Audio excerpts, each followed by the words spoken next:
Think about what is missing in your life, and you talk to your friends about it, and you put your attention and your energy on it in your telephone conversations, and you go to sleep thinking about what is missing, and you have this kind of an energy system going on for you.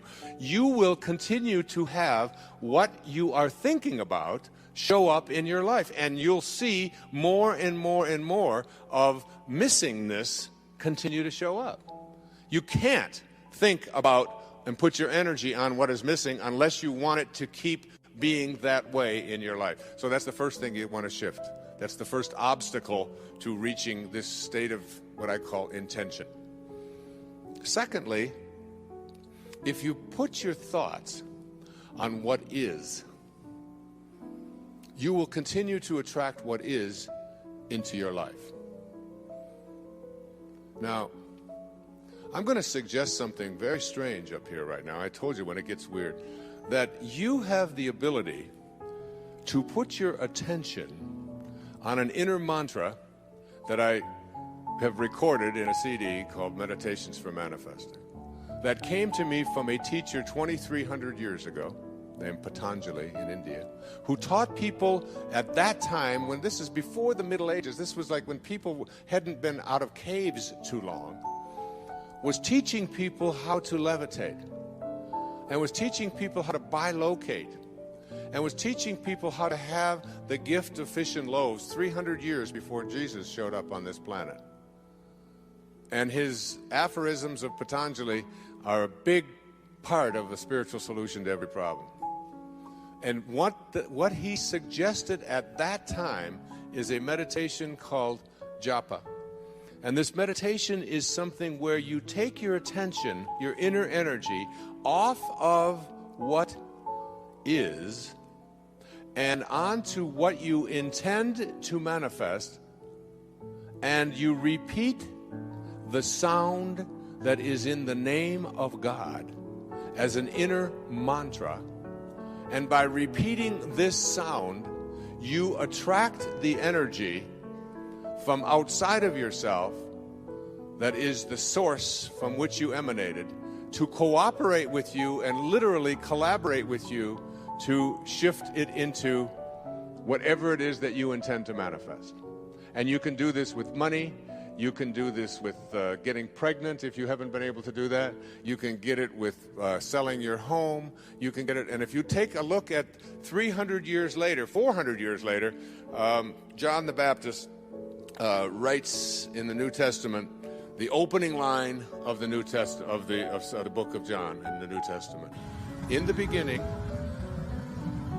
was the Word, and the Word was with God, and the Word was God.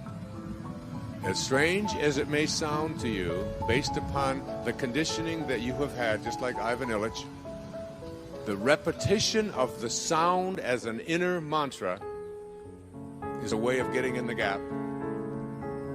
And it is a way of, when you repeat this sound, attracting whatever energy, that dormant forces that are out there, into your life to have whatever you need show up. And all I can say to you is, I stand up here before you tonight from my heart telling you that it has always worked for me.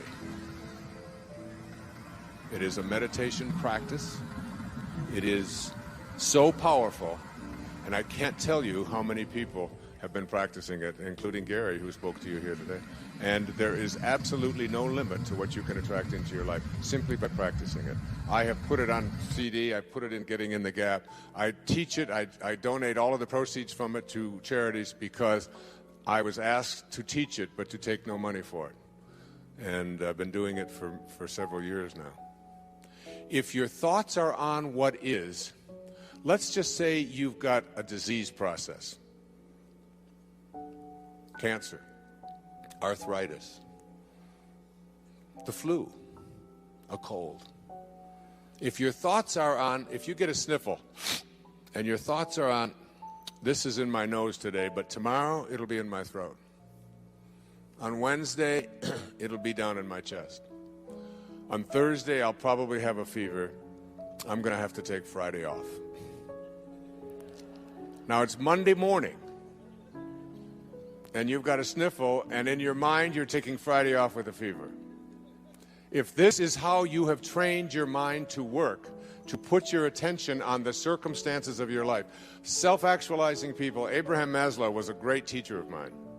I was blessed to know him. I was blessed to be one of his devotees.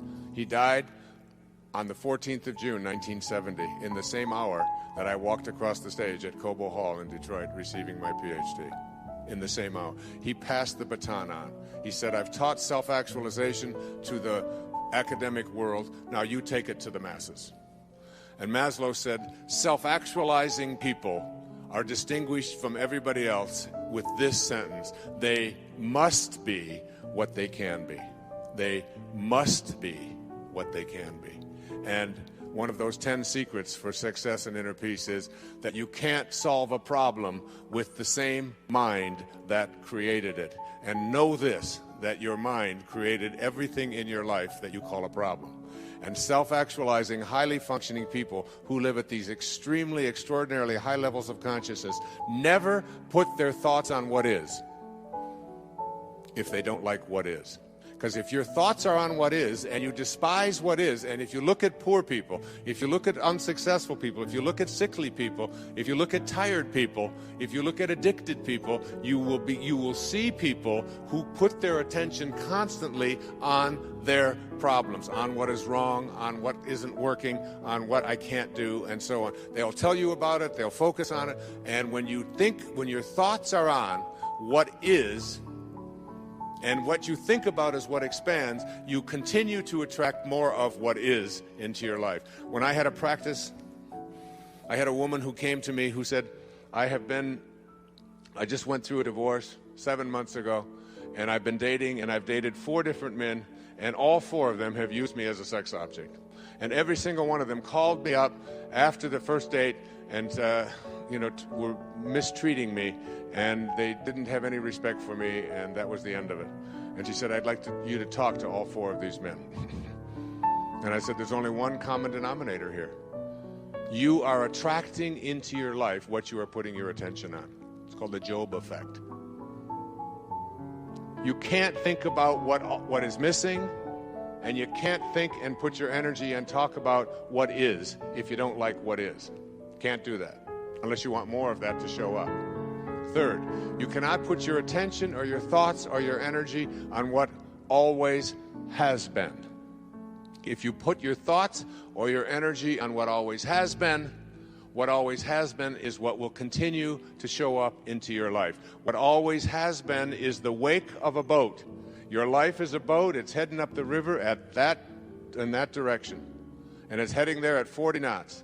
And you're standing on the stern, and you're looking down at the water, and as the boat goes in this direction, here you are looking down into the water, and what do you see? You see the wake.